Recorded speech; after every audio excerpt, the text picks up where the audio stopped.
శ్రావణ మాసంలోని శుక్రవారాల్లో తప్పనిసరిగా పాటించవలసిన నియమాలు 5 ఉన్నాయి. కాలికి పసుపు రాచుకోవడం, కంటికి కాటుక పెట్టుకోవడం, నుదుటిన కుంకుమ బొట్టు పెట్టుకోవడం, ఏమన్నా టిక్లీలు కాదు కుంకుమ బొట్టు పెట్టుకోవడం, నెత్తిలో పువ్వులు పెట్టుకోవడం, చేతికి గాజులు వేసుకోవడం.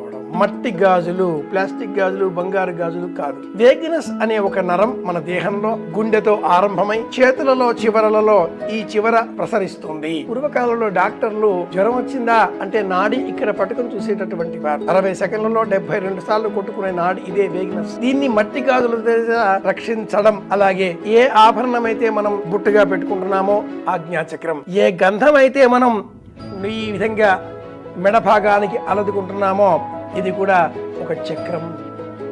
ఇలా దేహంలో ఉండేటువంటి ప్రతి అంశాన్ని ఉద్వేగభరితం కాకుండా ఆనందదాయకం చేయడం కోసమే ఈ అలంకారాలు, ఆభూషణాలు అన్నీ కూడా